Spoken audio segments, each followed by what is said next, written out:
Bismillahirrahmanirrahim. Assalamu alaykum, hurmatli televizor ko'ruvchilar. Bu qatimli haftalik istiqlol xabarlari programmamizga kelganlarni qiziqarli qarshi olamiz. Men Abdullah Yalqun.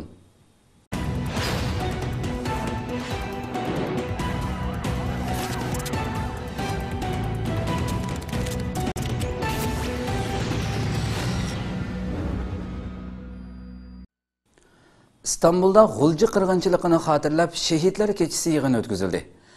Vatanimizning G'ulji shahrida Xitoy tajovuzchilari tomonidan 97-yili 5-fevral elib berilgan G'ulji qirg'inchiligining 17-yili munosabati bilan İstanbulda shahidlar kechasi faoliyati o'tkazildi. Sharq Turkiston ma'rif va hamkorlik jamiyatining o'rlashtirishi bilan 2014-yili 2-oyning 5-kuni chorshanba Turkiyaning İstanbul shahrida G'ulji qirg'inchiligining 17-yilini xotirlab shahidlar kechasi yig'ini o'tkazildi. G'ulji qirg'inchiligi 1997-yili 5-fevral kuni yuz bergan bo'lib, ishg'olchi Xitoyning chekidan oshgan zulmi va ishg'oliga qarshi Sharq Turkistonning G'ulji shahrida qo'zg'alib, erkinlik maydonini e'lon qilgan Uyg'ur musulmonlari tajovuzchi Xitoy doiralari tomonidan vahshiylarcha qatl qilingan edi. Shahidlar kechasi yig'iniga Uyg'ur, turk va boshqa millatlardan bo'lib, nurg'un kishi qatnashdi. Sharq Turkiston ma'rif va hamkorlik jamiyatining ijtimoiy ishlar mas'uli Abdul Ahad Abdurahmon yig'inga riyosatchilik qildi. Yig'in Qur'oni Karim tilovat qilish bilan boshlandi. Qur'on tilovatini Sharq Turkiston ma'rif va hamkorlik jamiyatining Safaköy sho'ba mas'uli Anvar Qaraqash qildi. Keyin Sharq Turkiston ma'rif va hamkorlik jamiyatining raisi Hidoyatullo O'g'izxon yig'inning ochilish nutqini so'zildi. Yig'inga hozir bo'lgan barliq mehmonlarga minnatdorligini bildirgan Hidoyatullo O'g'izxon Xitoyning 64 yildan beri Sharq Turkistonda 35 milliondan ortiq Uyg'urni qatl qilganligini, Sharq Turkistonda yuz bergan cho'ng qatliamlarning biri bo'lgan G'ulji qirg'inchiligining 17-yilini xotirlash uchun shahidlar kechasi yig'ini uyushtirilganligini uqtirdi. Hidoyatullo O'g'izxon so'zida yana Xitoy ishg'olchilarining oxirgi yillarda Barin qatliami, keyin G'ulji qatliami, 2009-yili Urumchi qatliami elib borganligini va hozirgacha Xitoy doiralarining Sharq Turkiston xalqiga qarata bu xildagi qatliamlarni har xil shaklda izchil davomlashtirib kelayotganligini ilgari surib, Sharq Turkistonda Xitoy tajovuzchilari tomonidan elib berilgan bu vahshiy qatliamlarni xotirlash orqali shahidlarning ruhidan o'g'inish, kichik o'smirlarimizni bu ruhga ega qilib yetishtirish uchun Sharq Turkistonda shahid qilingan barliq qarindoshlarimizni aslaymiz va ularning ruhiga atab duo qilamiz dedi.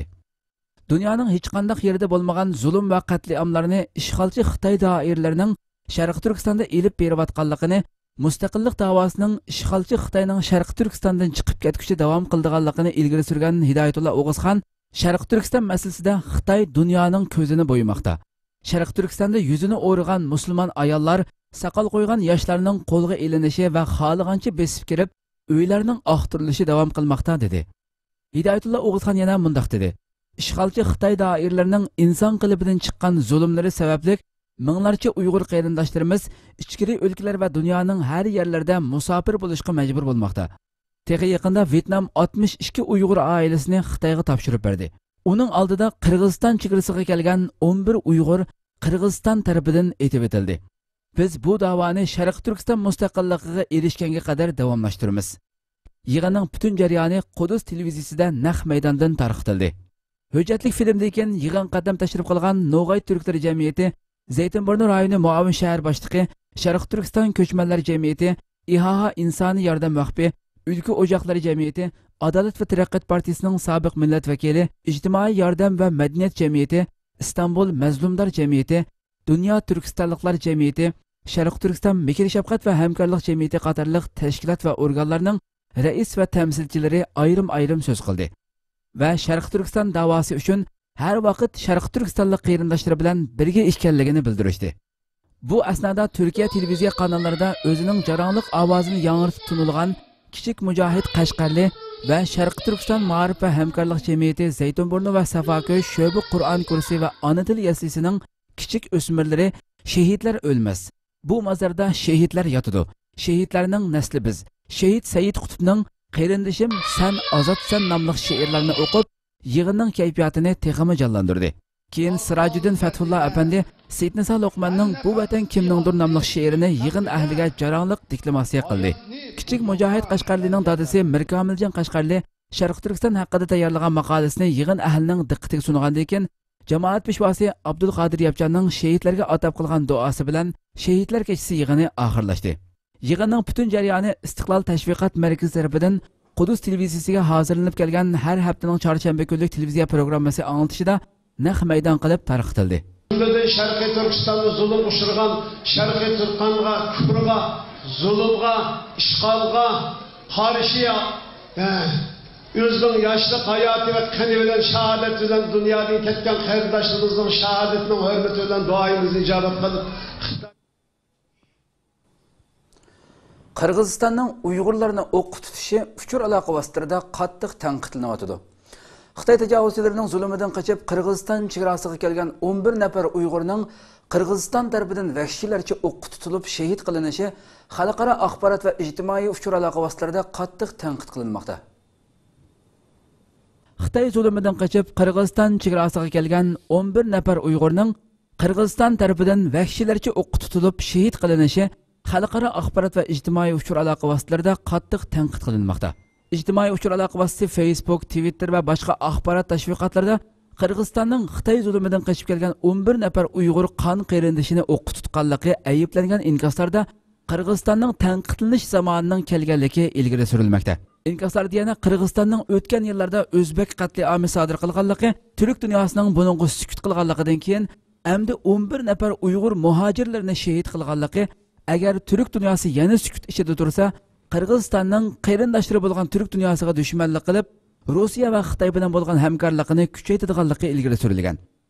Mazkur 11 nafar Uyg'urning etib etilishi masalasida Turk dunyosi yana til chaynab turadigan bo'lsa, buningdan keyin Qirg'izistonning yana Xitoyga setilib, texmi cho'ng Turk qatlami ilib boradiganligi ta'kidlangan bir inkosda, butun Turk dunyosining Qirg'izistonning bu qatliamini qattiq tanqidlashi talab qilingan. Yana bir inkosda qarindoshning qarindoshiga xiyonat qilishi odamni qattiq echindirdi deyilgan. Yana biri uningga javoban bu eng ig'ir ko'ngil yarasidir deb yozgan. Bir ona bilan bir dodining o'xshash avlodlarining bir-biriga yordam qilishi kerak bo'lgan bir vaqtda dushmanlarga yordam berib, bir-biriga xiyonat qilishi qandoqmi aqliga sig'sin deyilgan bir inkosda, balki bu qiyomat alomatlaridan bo'lsa kerak deb yozilgan.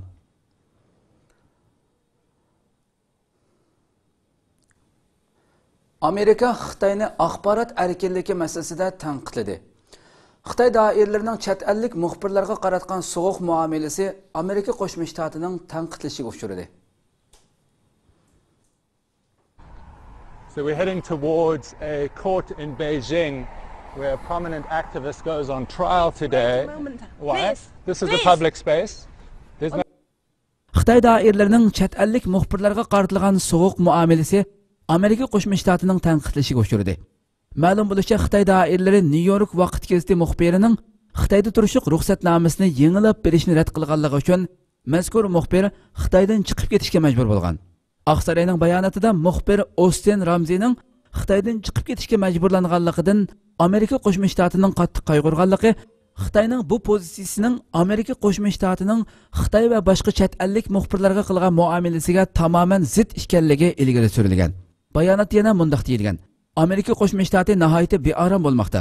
Chunki chet ellik muxbirlarning xizmatini va mas'uliyatini to'liq ado qilishiga to'sqinlik qildigan muxbirlarning uzun vaqtlik turish ruxsatining bejirilishining kechiktirilishi, Xitoy doiralari nozuk deb qaragan muayyan joylarga muxbirlarning berishining cheklimiga uchrashi va ba'zi vaqtlarda muxbirlarning Xitoy yerlik hukumatining qo'li orqali besim va zo'ravonlikqa duchor bo'lishi qatorliq shartlar hozirgacha davomlashib kelmoqda.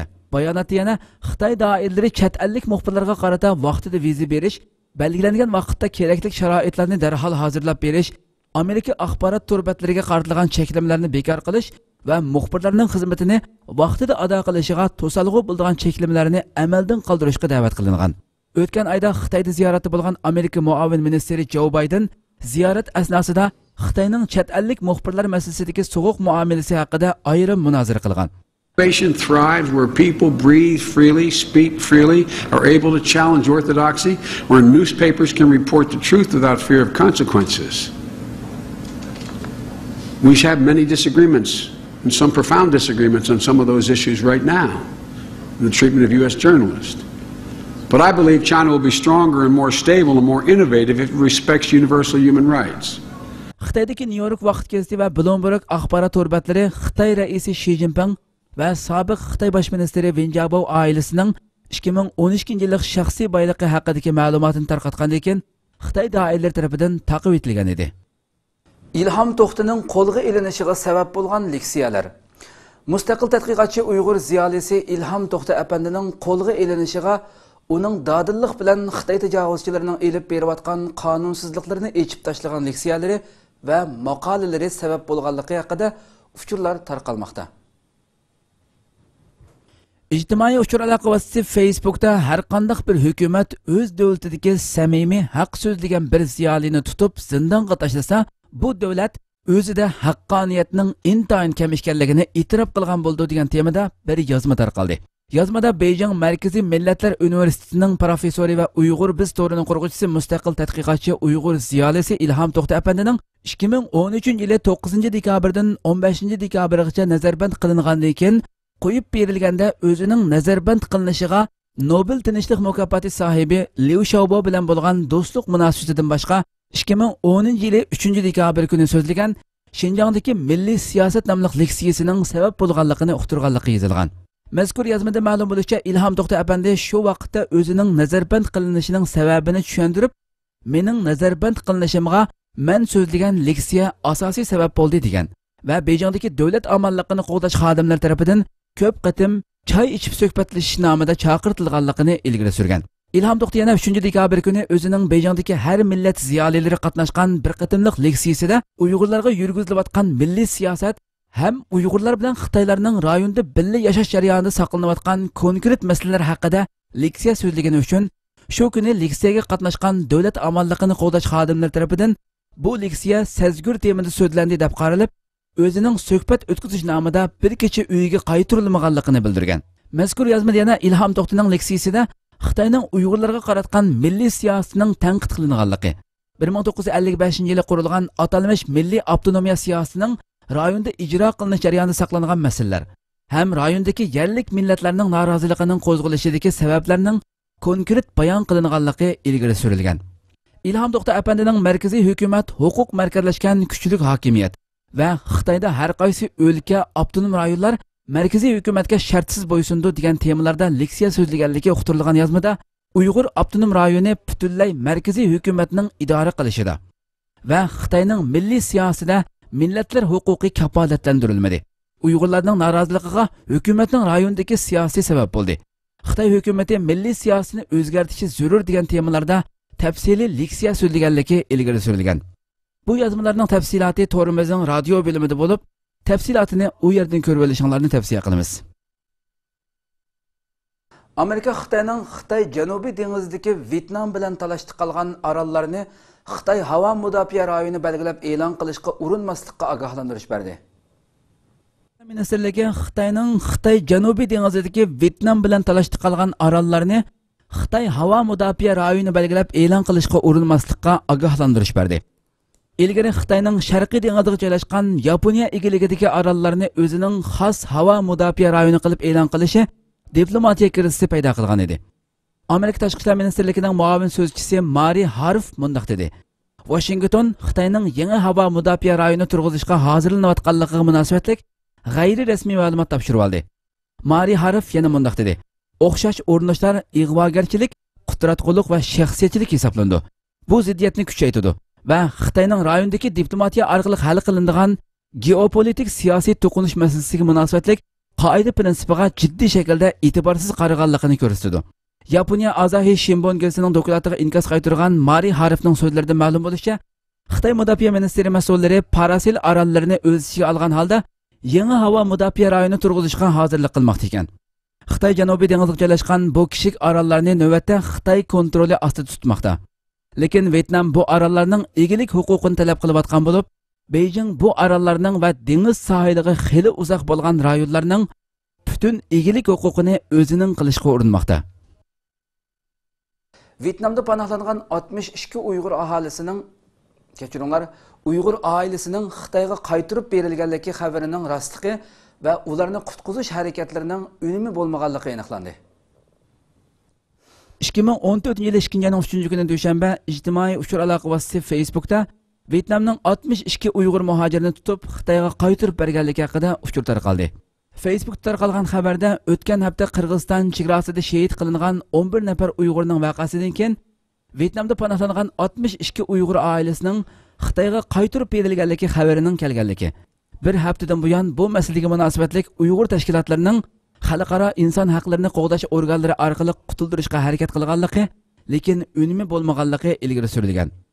İnsan Hakları Teşkilatı'nın Uyghur kişilik hukuk meseleleriga ko'ngil bo'lib bir mezgilda Xitoy zulmidan qochib chet elga chiqayotgan va yoki qo'shni davlatlarga yerlashgan Uyg'urlarning turayotgan davlatlar tarafidan Xitoyga tutilib berilishi davomlashmoqda. Yaqinda yuz beradigan Xitoyga qarshi hujumlarga munosabatlik ogohlantirishlar.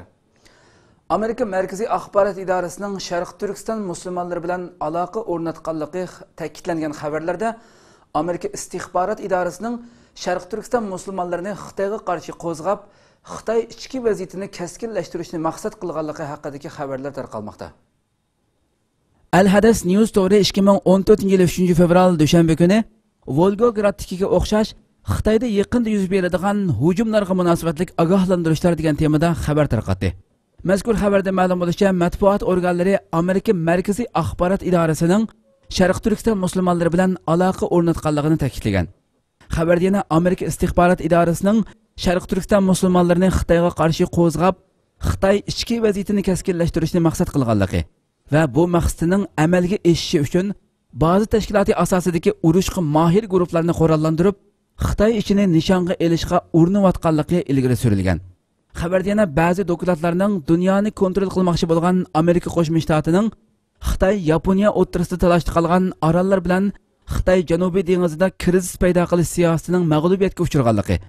Shuning uchun Amerika istixborot idorasining Xitoy ichki vaziyatini nishonga elish maqsadida Sharq Turkiston musulmonlarini qo'llantirish yo'lini tanlaganligi va keyingi zamonlarda Rossiyaning Volgogradda yuz berganidek Xitoy ichki vaziyatida jonliq portlatish elib berishni nishon qilayotganligiga ishorat qilganligi ilgari surilgan. Hurmatli televizor ko'rguvchilar, shuning bilan bu qatimliq haftalik istiqlol xabarlarimiz mush yerda oxirlashdi. Kelar qatimqi programmamizda ko'rishguncha sizlarni Janobi Allohga topshiramiz. Assalomu alaykum va rahmatulloh.